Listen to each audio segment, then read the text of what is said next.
Siapkah kamu untuk berwisata di tengah pandemi? Kalau kata pemerintah sih, kamu harusnya sudah siap. Baru-baru ini, Gugus Tugas Nasional Percepatan Penanganan COVID-19 mengumumkan keputusan yang berani.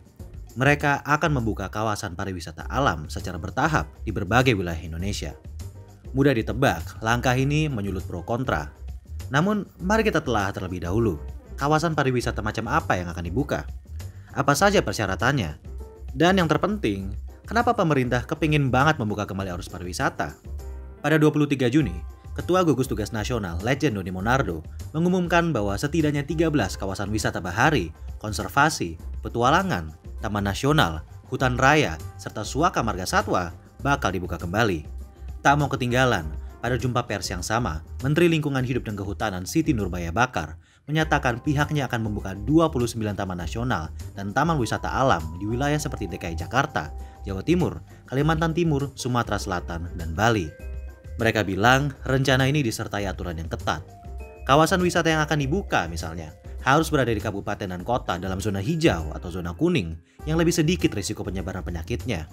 Bila ia terletak dalam zona merah, perlu pengaturan khusus sesuai kesiapan daerah.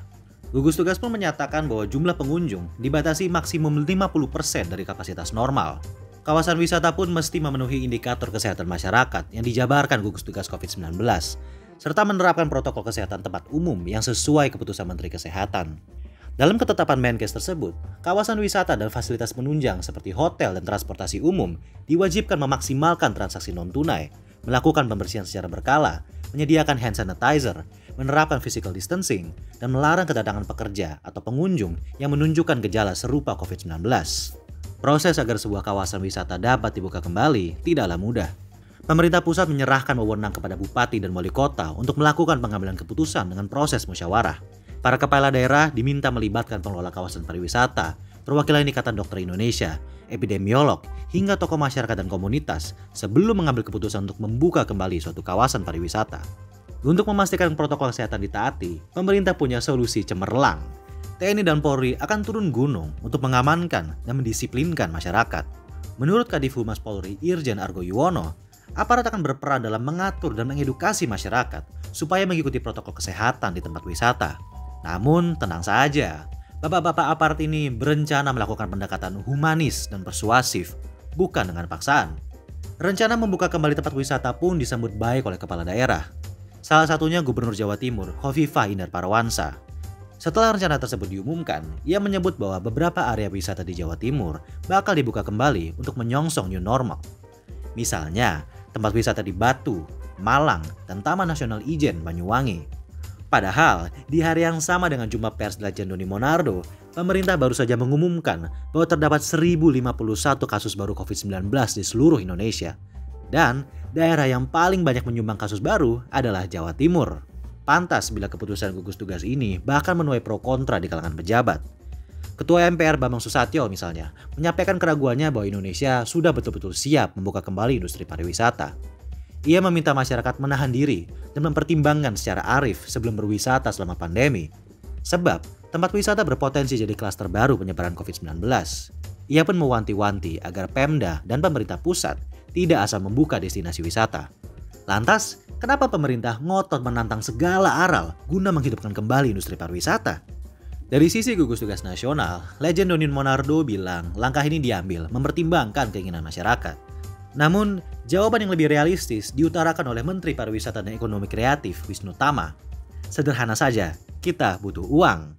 Pembukaan bertahap menurutnya dilakukan supaya perekonomian dari pariwisata kembali mengalir.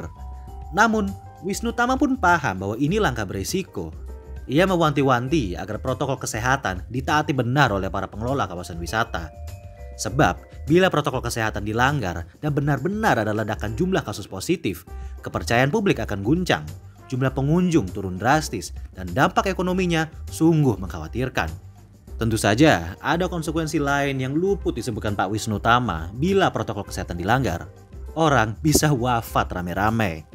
Memang, pemasukan dari sektor pariwisata dan ekonomi kreatif tak dapat dianggap enteng. Kemenparekraf memperkirakan bahwa sepanjang tahun 2019, sebanyak 16,3 juta turis mancanegara berkelana di Indonesia.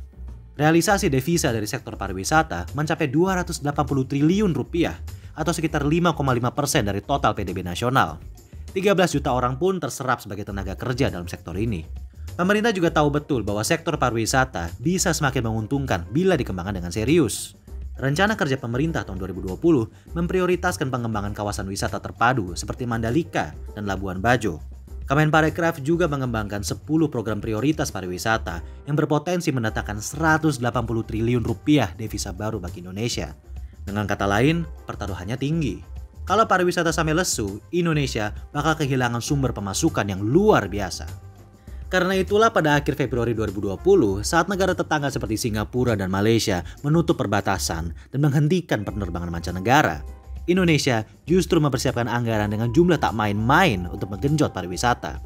Tercatat, pemerintah menggelontorkan dana 443,9 miliar rupiah untuk menalangi potongan harga tiket pesawat, menerapkan tarif non-pajak untuk restoran dan hotel senilai triliunan rupiah, dan yang paling sensasional, menganggarkan 72 miliar rupiah untuk membayar influencer pariwisata. Pemerintah jor-joran, sebab proyeksi kerugian bila industri pariwisata mati akibat pandemi bisa mencapai puluhan triliun rupiah.